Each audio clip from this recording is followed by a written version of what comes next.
Hello বেশ, আসসালামু আলাইকুম। আমি আর একটা মজার রেসিপি নিয়ে হাজির হলাম। আজকে আমার রেসিপিটির নাম হচ্ছে আদা রসুন বাটা দিয়ে কাঁচা মিষ্টি কুমড়া ভাজি। তো দেখতে পাচ্ছেন একটি প্যানে আমি তেল দিয়ে দিলাম।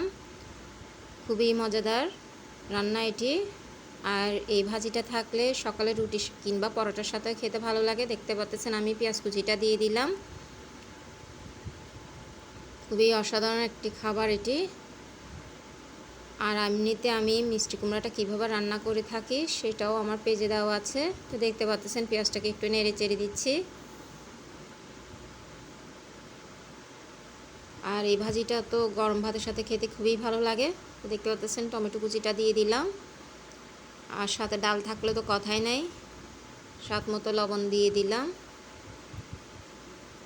এরকম ভাজি থাকলে কিন্তু ছোট বড় সবাই পছন্দ করে থাকে গরম ভাতের সাথে খেতে কিংবা সকালে রুটি কিংবা পরোটার সাথে খেতে খুবই ভালো লাগে। দেখতে পাচ্ছেন দুটা তেজপাতা দিয়ে দিলাম। 1 টেবিল চামচ আদা রসুন বাটা দিলাম। পেঁয়াজ পাতা কুচি দিলাম। আপনারা অবশ্যই এইভাবে একবার হলে তৈরি করে দেখবেন। দেখতে পাচ্ছেন 1 চা চামচ হলুদের গুঁড়া দিলাম এবং 1 চা চামচ ধনিয়ার গুঁড়া দিলাম। আর এইগুলোকে আমি কষিয়ে নেব। এর আগের থেকে একটু পানি দিলাম কষানোর জন্য। দেখতে পাচ্ছেন যাতে মশলাটা পুড়ে না যায় তাই পানিটা আগে দিয়ে দিলাম।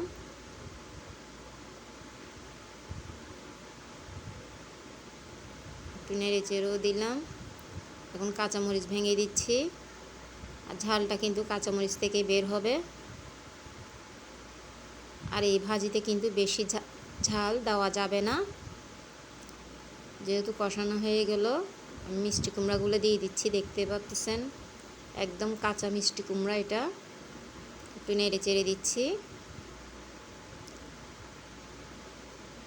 এবার দেখছেন চিনি দিচ্ছি স্বাদ মতন।